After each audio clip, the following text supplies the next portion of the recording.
Good morning, class. Grade 10 learners, welcome to our online class po. Sa Araling Lipunan, I am your teacher, your Sir Von or Sir Ivo. And today, we're going to explore a very exciting topic, which is yung Philippine geography. But before we begin po, let's start our day with a short prayer. Anyone po ba na gusto mag-lead ng prayer? Okay, mukhang wala. So, sige, ako na lang, class. So, let us place ourselves in the holy presence of God. Um, Lord God, thank you for this new day. Thank you for giving us strength, wisdom, and guidance. As we begin our class, open our hearts and minds so we can learn and appreciate the beauty of our country. Um, Help us understand today's lesson and guide us to use our knowledge for good. Bless each learner and their families. Amen. So, all right. Thank you, class. So, quick reminder lang po para dito sa ating online class. So, syempre po, unang-una na po dyan, pakimute po yung mga microphones. Mag-open lang po tayo ng microphones kapag magre-recite po tayo or may mga tanong po kayo. Pangalawa, syempre, cameras on po if your internet allows. Optional po siya pero mas okay po kasi kung if we can see each other, 'di ba? Mas maganda naman yung may interaction tayo, nakita natin yung bawat isa. So, pangatlo po, use the chat box po for answers. Pero kung gusto niyo naman po mag-recite, raise lang po kayo ng hands diyan. Meron po tayo diyan sa gilid. And pang-apat po ang pinakaimportante, respectful participation lang. Okay po? Kailangan po natin ng respeto sa isa't isa. So now po, paki-type na lang po kung present po tayo ha sa chat box for attendance. Okay, Miss Mariette, check. Mr. Bonifacio, check. Mr. Enzo. Okay, great. Andito na ang karamihan po. So, before po tayo mag-proceed class sa class natin, magkaroon lang tayo ng konting recall po sa last topic natin.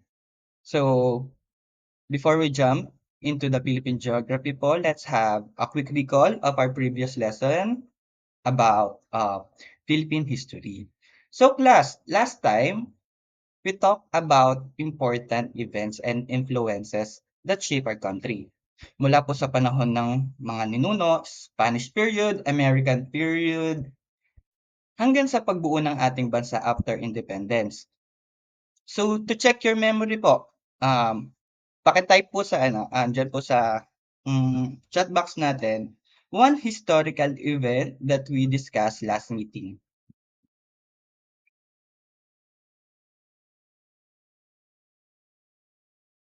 Okay, dami ng sagot agad Hmm?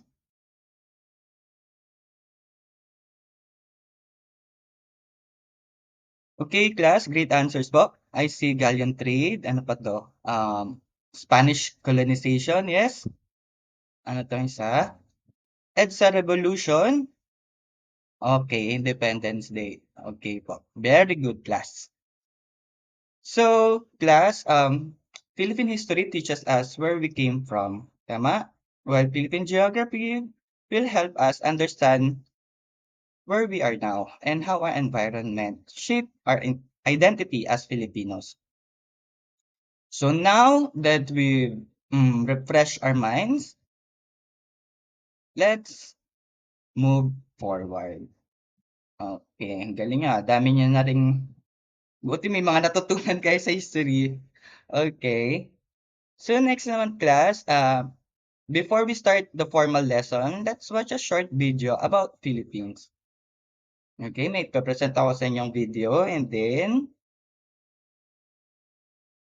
paki-type po dyan kung what landforms or bodies of water did you see.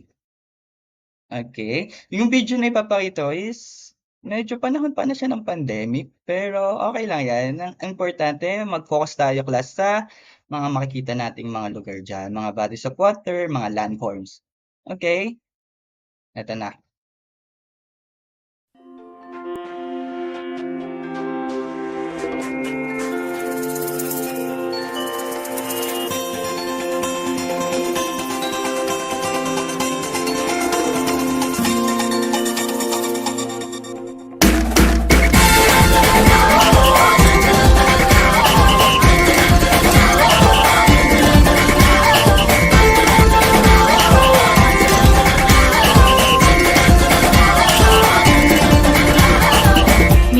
Tuwa ang may likha, 7,000 pulo ang ginawa. Mga hiyas na inilatag sa malasot lang dagat. At ang bayan niyang pinili, nasa dulo ng bahaghari. Kaya't 1,000 kulay nangangakit kumakaway. Piliin mo rin ang Pilipinas, kapulo ang kwintas ng perlas. Piliin mo, yakapin mo, kayamanan niyang likas. Piliin mo ang Pilipinas.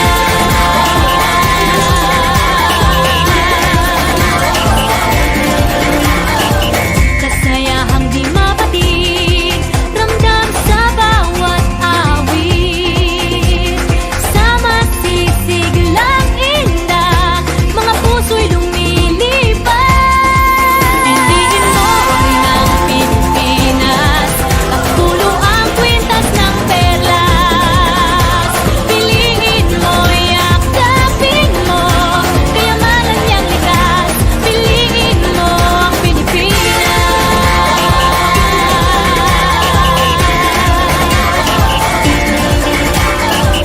At ang ngiti ng may kapal, taglay ng bawat nilalang. May lambing na tumutuyan sa buong pakiramdam. Piliin mo rin ang Pilipinas, kapulo ang kwintas ng perlas. Piliin mo, yakapin mo, kayamanan niyang likas. Piliin mo ang Pilipinas. Dito ay tinadhana sa araw, buwan at mga tala. Ganap na magniningning, kailan may di magdidilim. Yeah, if you know what I'm talking about. Suitcase in the house, put the party's out. First choice, first love, if you ask the crowd. Come on, shout it out. Everybody's gonna dance to this. I see the whole world party in the Philippines. Philippines, now with Angelique. Info bueno on the TV screen. This is like a samba, coming into Manila with the hitting and drums. Yeah, so shake it up and dance it like no more drama. We shut the gonna choose Philippines, no one other. No one keep solving, but we ain't walking. We keep on dancing, that's how we rock it. 7,107 islands of beauty, see pieces of heaven. Piliin mo rin ang Pilipinas. Piliin mo rin ang Pilipinas. Piliin mo rin ang Pilipinas. Piliin mo rin ang Pilipinas. Piliin mo rin ang Pilipinas. Kapulo ang kwintas ng perlas. Piliin mo, yakapin mo, kayamanan niyang likas. Piliin mo ang Pilipinas. Kapulo ang kwintas ng perlas. Piliin mo, yakapin mo, kayamanan niyang likas. Piliin mo ang Pilipinas. Piliin mo ang Pilipinas.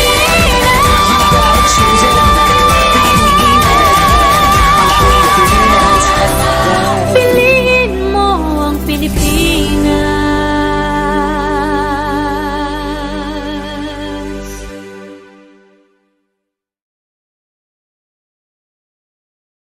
So ayan class, 'di ba? Gaganda 'di ba? Tourism na tourism yung ano natin, yung video, yes. FYI lang class, tourism graduate din kasi po si Sir Von. Kaya ayan, yung gamit nating video ay pang tourism. Pero anyway, so ayan nga, ang gaganda po ng landscape ng Pilipinas, 'di ba? So kanina sabi ko nga po, isipin natin kung ano nga ba mga landforms po or bodies of water yung mga nakita nyo. Okay. Paki-type na lang po dyan sa chat box. Ayan.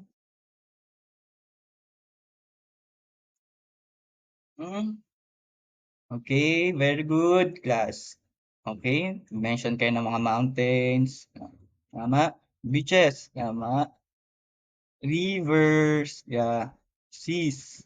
Ayan. Okay. Ayan. Tama naman lahat kayo. Pero mas nag-enjoy ako sa tugtog, 'di ba? Piliin mo rin ang Pilipinas. Oh, singer pa teacher niyo, no? 'Di ba?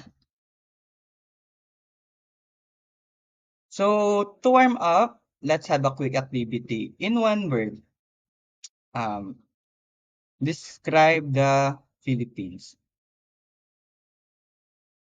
Okay.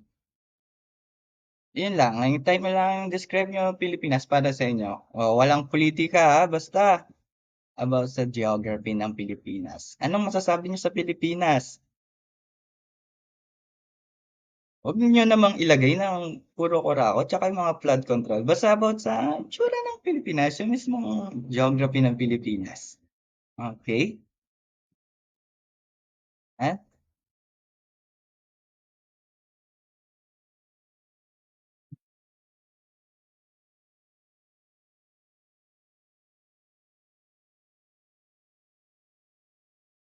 Yan, dami ah. Okay, nice, beautiful, diverse.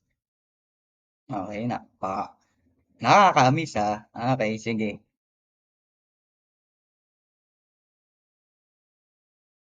So, okay, tama. Yan. Okay. So, ano nga ba yung mga objectives natin dito sa subject natin ngayon, sa lesson natin ngayon? So, ang lesson objectives natin, syempre, number one, identify major geographical features of the Philippines. Second po, explain how geography affects Filipino life. Last po, appreciate the beauty and importance of Philippine geography. So by the end of this class po, mas maintindihan natin ang tunay na ganda ng Pilipinas. So class, next ano natin, na makikita nyo ay ito. So, ayan class, mag-aaral na tayo ng totoo na to. So, siyempre, ang unang topic natin is yung location ng Pilipinas or location of the Philippines. So, sinasabi dito, ang Philippines is located in Southeast Asia.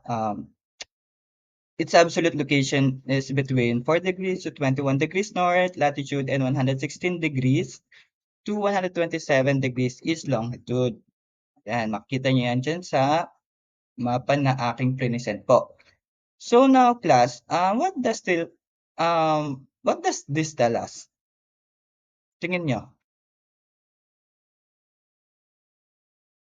kung yung Pilipinas ay nandiyan malapit sa equator, ano kaya climate natin? Yes, tama class. Dahil nga nasa tropics tayo, we experience warm climate. So, next naman, kung i-check nyo dyan sa ating mapa, ano nga ba yung mga relative location? Or saan nga ba, ano nga ba yung mga nakapaligid dyan sa Pilipinas? So, syempre, una, makikita natin dyan yung Philippine Sea. Yung nasa may bandang east. Ayan. Pangalawa is yung um, West Philippine Sea na makita natin sa west. And then yung Celebes Sea, nasa may south. And then ano bang bansa makita natin sa taas? Ayan. Sa may south, yung Indonesia. And then sa may north, yung Taiwan. And then ano pa yung mga ibang nakapaligid sa atin na bansa? Ayan, dyan yung Malaysia, Vietnam. Yung mga nasa Southeast Asia na bansa, tulad po ng Singapore, Thailand, yan, di ba? Alam na alam natin yan, lalo na yung mga panatiko ng Miss Universe dyan, di ba? Ang dami nating candidates dyan na napakagaling talaga. So now class, open your mic po. If you want, may tanong ako, how do you think our location affects our weather? Okay, tingnan ko yung mga sagot nyo po.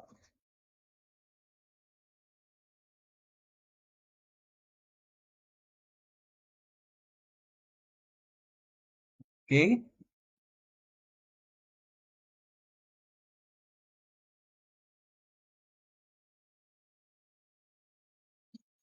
Okay, tama po, correct. Madalas po ang bagyo sa atin because nga po, we are along the typhoon belt po.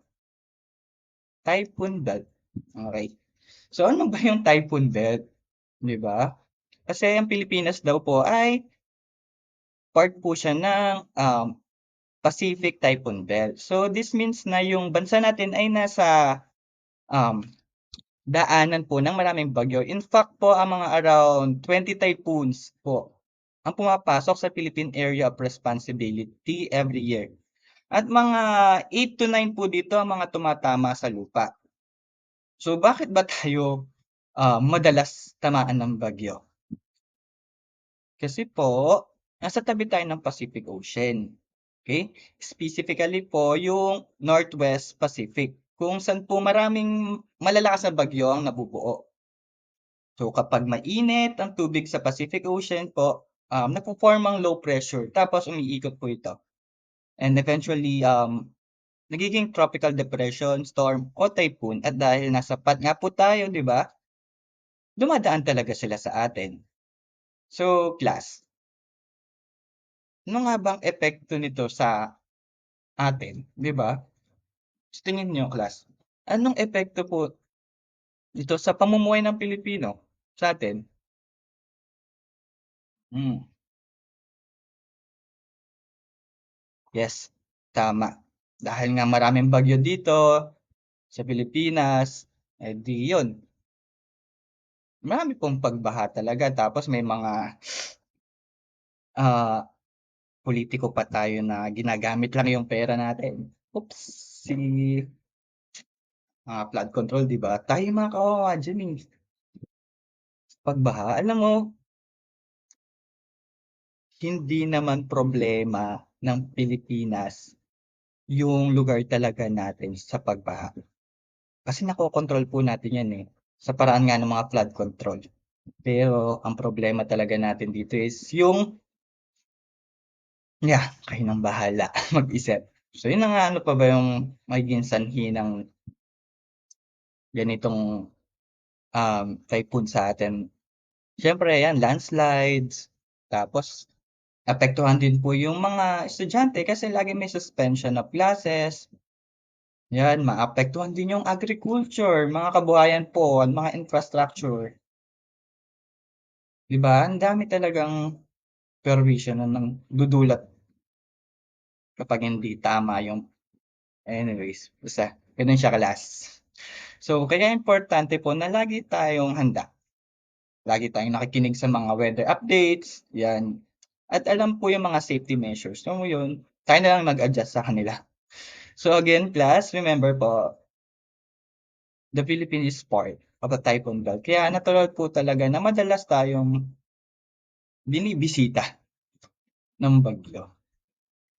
So yun po, ang next topic naman natin ay yung physical um, features. So ito na nga, nasa physical features na tayo. So class, yung Philippines has 3 main island groups po. Siyempre alam na alam natin kung ano yung tatlong main islands natin, di ba? So siyempre, ayan na yung Luzon, Visayas, at Mindanao. So ayun yung 3 main island groups of the Philippines po. So this group help us identify regions, culture, and even climate po and differences around the country. So ano lang tayo, explain natin lang na mabilis yang tatlong largest island group dito sa Pilipinas. So siyempre, class, una yung Luzon. So this is the largest and most populated island group po. Dito natin makikita yung capital. So ano bang capital ng Pilipinas? Eh di yung Manila at ang center of government and economy. So some key features po ng Luzon include yung Sierra Madre. Okay? Yung Sierra Madre, longest mountain range in the Philippines. Ano pa ba? Mount Pulag. Yan. Galing na ako dyan sa Mount Pulag. Tingnan ko kung ma-present ko mamaya. May konting vlog ako nung college ano ako, college student pa ako, class. Kasi nga dahil tourism ka tapos ang mga educational tour niyo, puro ganyan. More on hiking kami eh, ang mga tourism 'no. Kasi kapag HRM more on familiarization sila ng mga hotel. Pero kaming mga tourism, puro talagang mga hiking ng mga bundok-bundok. So anyways, so yun na nga, pinuntahan ko na rin yung Mount Pulag, 'no, famous po siya dun sa Sea of Clouds. Kung ang Mount Pulag ata ang pinaka-highest peak ata dito sa Pilipinas. Ay, no, hindi siya sa buong Pilipinas, sa Luzon, sa buong Luzon. Parang I think pangatlo siya sa pinakamataas sa buong Pilipinas. So, yun na nga, sa Luzon makikita rin natin yung Bicol Region. Ano ba makikita natin sa Bicol Region? Siyempre yung Mount Mayon volcano, 'di ba? Yung perfect cone na Mount Mayon. So, sino ba nakapunta na diyan? Okay, sana all. Ako hindi pa ako nakapunta, eh. So yung Ilocos, home of windmill and long coastline. Sa inyo makikita niyo yung basta yung umiikot na gano'n, na malaki. Makikita natin yan sa Ilocos. So trivia, yung Luzon has the highest mountain in the north. Dun pala, Northern Philippines, yun nga yung Mount Pulag. So dito rin natin makikita sa Luzon yung Banawe Rice Terraces. Okay. Kino-consider din siyang as eighth wonder of the world. So yung Luzon, political economic center of the country. So siyempre yung pangalawa naman po na main island natin is yung Visayas. So itatawag nilang the heart of the Philippines. Okay? So tinawag siya na the heart of the Philippines kasi nasa gitna ito and known for beautiful beaches and rich in culture. So ano-ano ba yung mga main features ng Visayas? So siyempre unang-una na diyan, yung walang kasawaang Boracay. 'Di ba? Diyan natin makikita yung napakamagandang Boracay. Kasi nga sinasabi na siya one of the best beaches in the world, 'di ba? Yung white sands nila, yes. Sino yung mga nakapunta na rin diyan, pataas yung kamay. Yes. And sa Boracay din ako nag-ano, sa Boracay din ako class nag-OJT, yan, sa Astoria, Boracay. So makita rin natin diyan sa Visayas yung Chocolate Hills na meron 1,200 hills na nasa Bohol. Yung Samar at Leyte nandiya diyan din, yung mga historical places nila po where kung saan tumigil yung World War II. Yung Cebu siyempre nandiyan din, yung considered as the oldest city in the Philippines. Yan, so ano ba mga trivia natin diyan sa Visayas?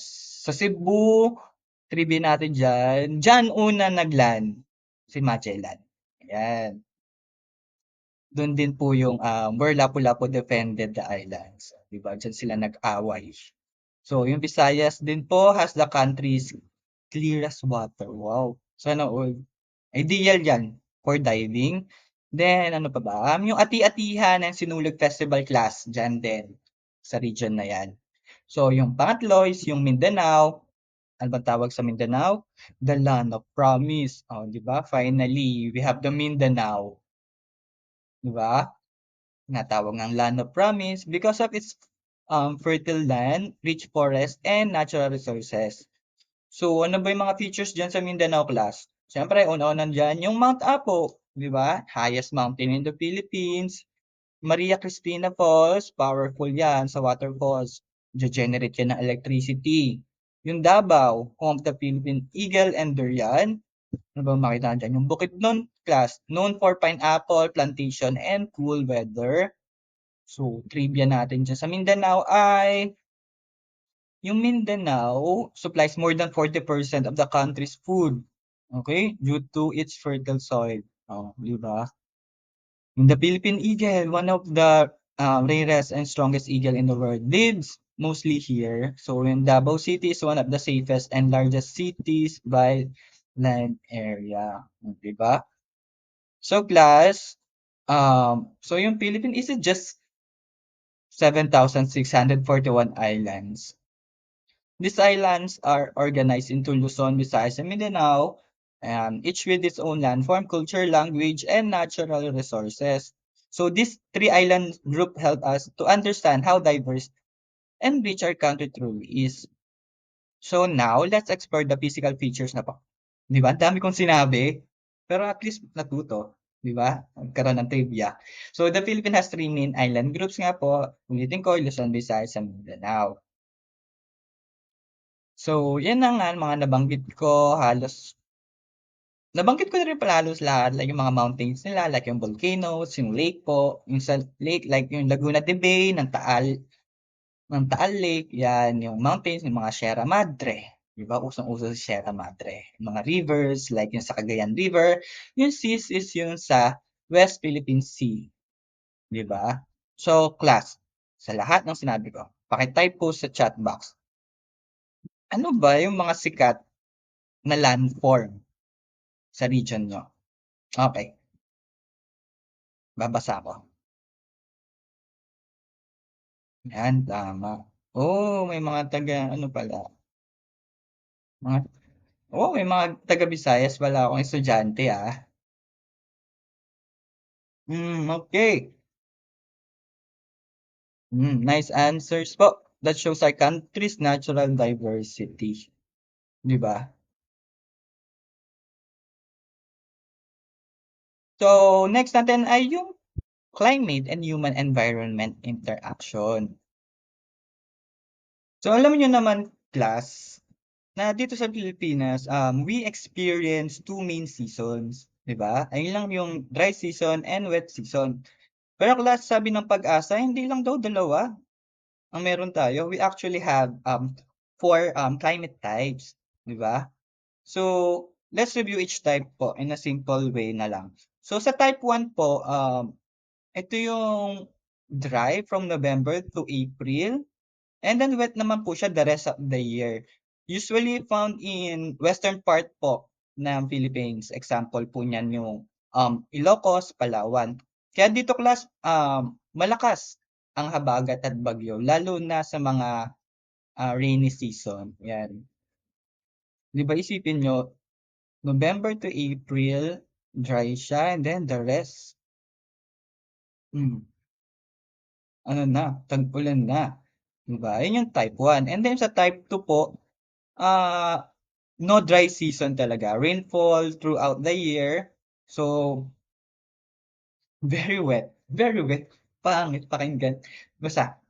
So, makikita naman yun sa eastern part ng Pilipinas. Ayun yun sa Bicol region, Eastern Visayas. Kaya dito, class, madalas ang continuous rain dahil nga direct sila sa Pacific Ocean kung saan nabubuo yung bagyo. Kaya, ayun, lagi silang tag-ulan diyan, walang dry season. So sa type 3 naman po class, no very pronounced season. So ibig sabihin, ah, relatively nabubulol na ako class. Relatively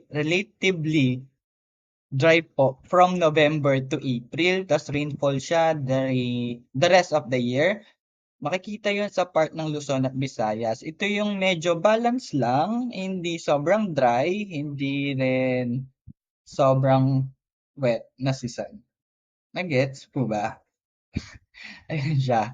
So sa type 4 naman, yung rainfall evenly distributed all the year. So walang extreme dry or wet, stable lang yung rainfall. So makikita naman yung ganitong panahon sa part ng Mindanao and some areas in Luzon. Kaya dito steady lang po yung farming dahil consistent po um, yung ulan. So, class, sino dito ang nakatira sa lugar na maulan?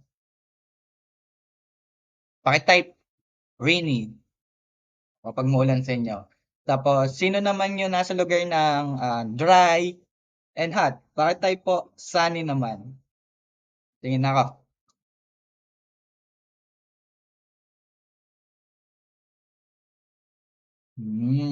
Nice, di ba?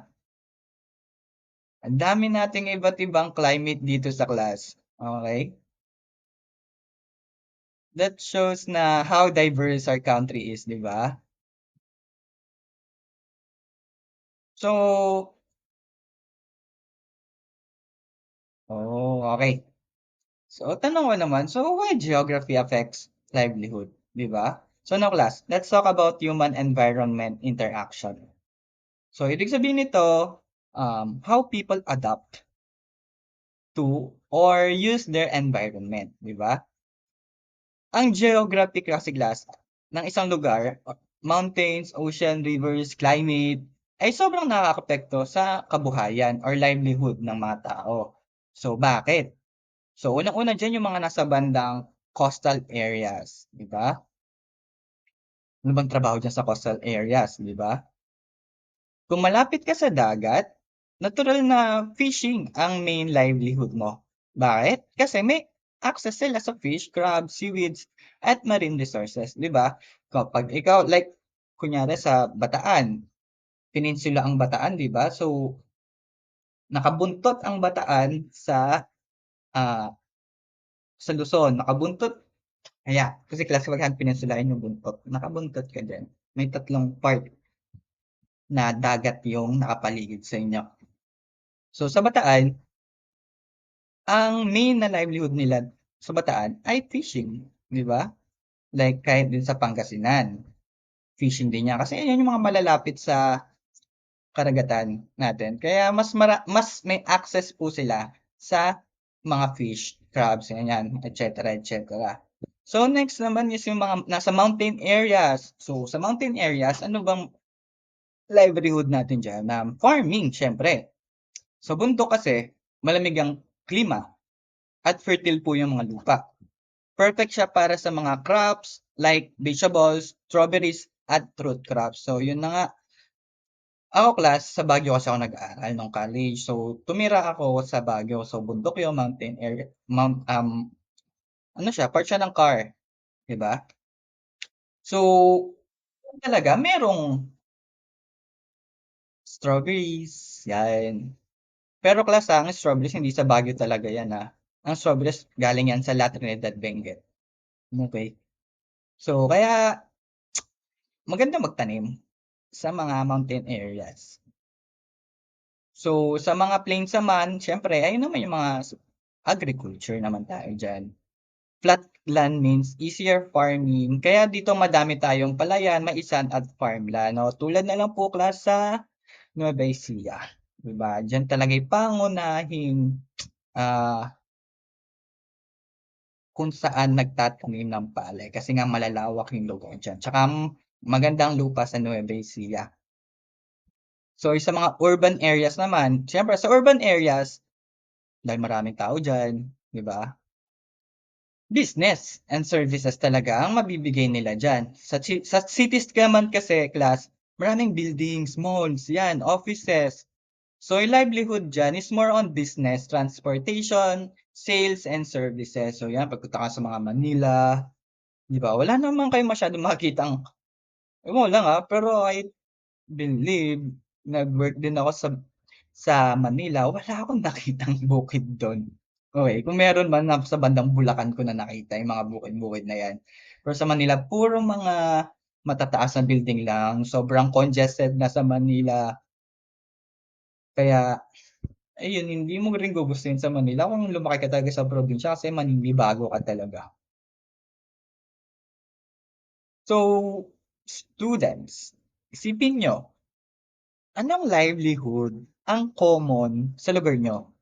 At ano sa tingin niyo yung dahilan? Is it because of the climate, because ba ng landform or ng location? Ano sa tingin niyo, class?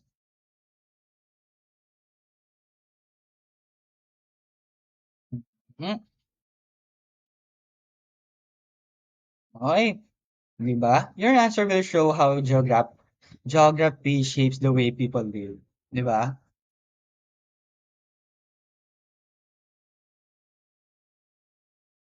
So now, class, let's go to our activity. 'Di ba? Activity na agad. I will send a Jamboard link po. Okay? So, as a group, okay, pili na lang kayo ng mga kagrupo nyo. Siguro hanggang mga apat siguro class. Apat or lima. Yeah. Limang group.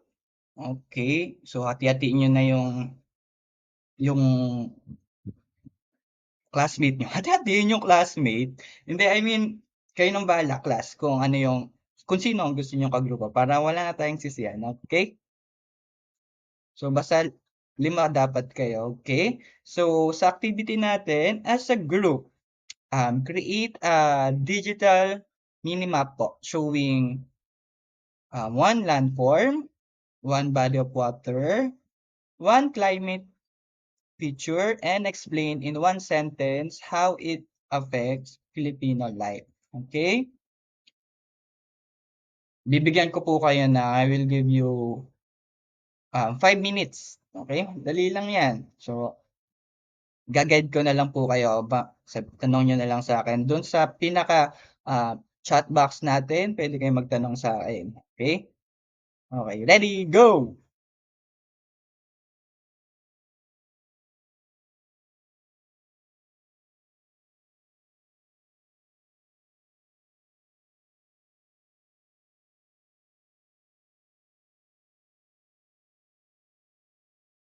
Okay, group 1.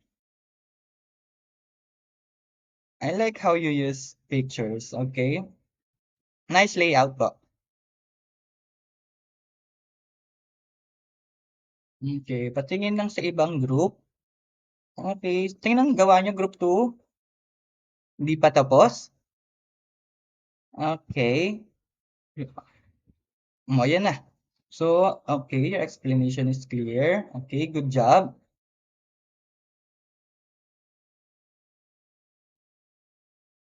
Okay, let's have a short presentations po. Okay, may gusto bang mauna? Wala? Bakit naman walang may gustong mauna? Okay, may plus kapag nauna. Hindi, joke lang. Sige, unahin ko na yung group. Okay, okay, may gusto daw mauna. Okay, yung group nila, Miss Mariette. Sige, consider ko na kayo as group 1. So, please share your map.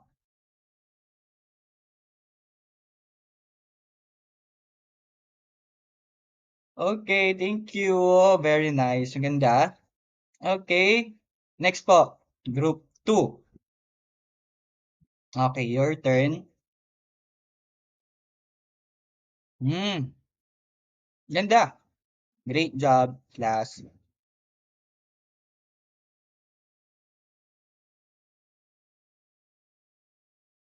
Okay. Okay, okay. We're done na sa klase. Gagaling niyo. Thank you, Napaka-active ng klase na 'to. Okay. Anong section ba 'to? Section Eco. Okay. So class, to summarize po ng klase natin ngayon, unang-una diyan ay, the Philippines has a unique location and, diverse, physical features. Pangalawa po class, our climate and geography affect culture, livelihood, transportations, and lifestyle. And last po, understanding geography helps us appreciate, okay, our country more. So yan, may tanong ako. Class, complete this sentence. I learned that Philippine geography. Okay, tuloy niyo na lang yun. I learned that Philippine geography, but, okay. Magbabasa ako siguro mga 3 hanggang 5.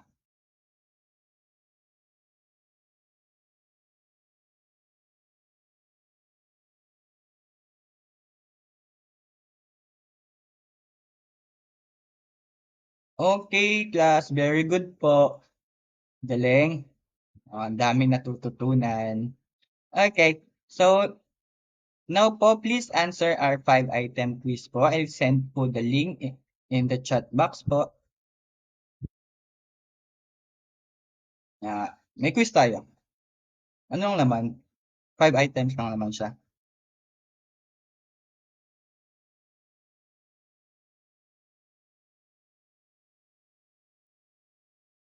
Bilis nasagutan nyo agad. Okay, so done. Great. That serves as your attendance na rin po and evaluation. So, baka tanong nyo, nag-attendance na kanina, tapos etong quiz, attendance na naman. Siyempre, malay mo, yung iba pumasok lang ng umpisa, tapos iniwan na tayo. Di ba? Lagi na tayong iniiwan class eh. So, yun. Para naman, alam natin kung sino yung mga hanggang dulo. Hindi tayo iniwan. Di ba? Lumaban lang. Dahil nga, pinalaki tayo ng sex bomb. Okay, class. So, today's class was amazing po. Thank you. I'm proud of your participation class. So, always appreciate our country because we are blessed po with rich geography, culture, and natural resources. Di ba? Sobrang ganda ng Pilipinas. So, dapat natin alagaan. Okay? Ang pagmamahal sa bansa. Ewan ko. Hindi, joke lang. Hindi, sobrang mahalin natin yung Pilipinas kasi sobrang, sa totoo lang, ang yaman talaga ng ano eh. Ang yaman talaga ng bansang Pilipinas. Di ba? Hindi natin alam bakit naging third world country tayo. Hindi lang kasi tama yung paggamit natin dito. Okay? So, sarap. Hindi. So, thank you class. Okay. Thank you grade 10 po. See you next class po. Ingat kayo and God bless. Bye. Thank you.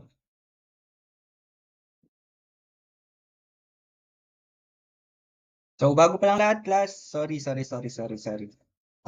Kanina kasi 'di ba, may promise ako sa inyo na ipapakita ko sa inyo yung video ko nung college ako. So, ano pa 'to, sobrang panahon pa 'to ng ano, 2017 pa 'to or 16 nung umakyat kami ng Mount Pulag.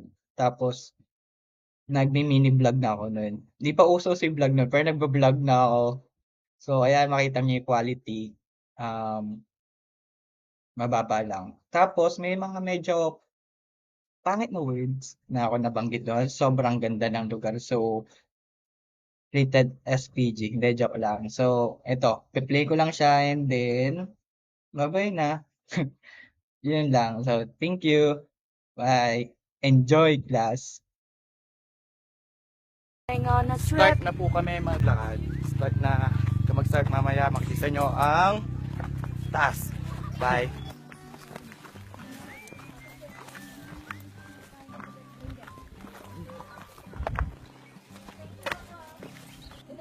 Ay, lapit na. Konti na lang. Mga 2 hours and 30 minutes na lang ang lakaran.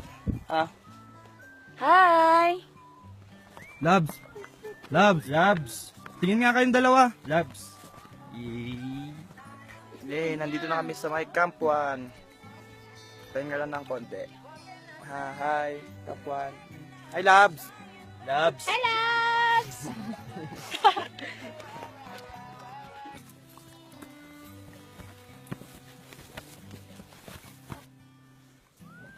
At nagpapahinga po kami ngayon.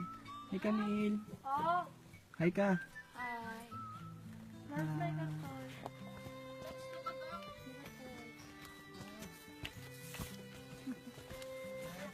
Hi, Labs. Labs. Say hi, Labs. Hi. Hi, Labs. Okay. Tapos na kami mga 45 minutes na lang daw. Bye. Okay. Aray ko. Umili ako si Manny. Ito ulit kami. Ayan na si Manny. Ang talom, Gusto ka? Mount Pulag inipit. Ayan si Daddy. Daddy.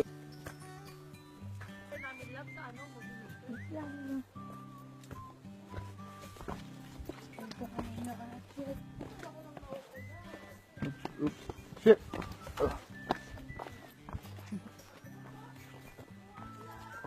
Papansin sa video. Tanga, hindi daw ako nakikita. Ha?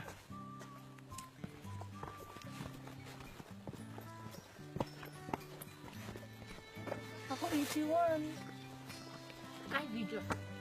Shy time. Ano dapat? Dito na kami sa may camping area. Camping area. Na. Woo! Ay na. Ah, Pagod. hi, welcome sa camping area.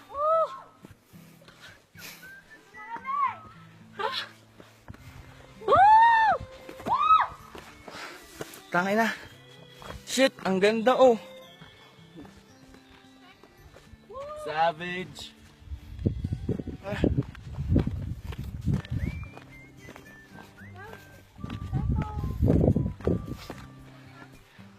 Tangay na, ang ganda. Video na ba? Bakit na kami sa taas? Ang samit. Yun lang. Nakikita ko yung video. Ayan, video.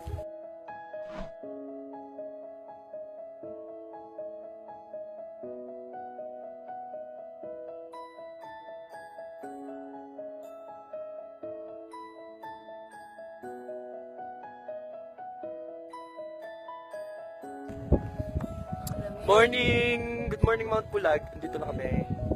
At andyan na yung sunrise. Sunrise ba yan? O sunset? Kami. Sun is up. Yeah.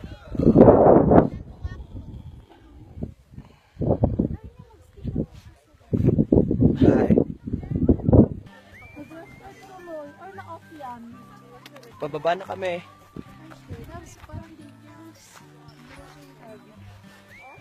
Ay, saan mo po gustong pumunta? Going Down.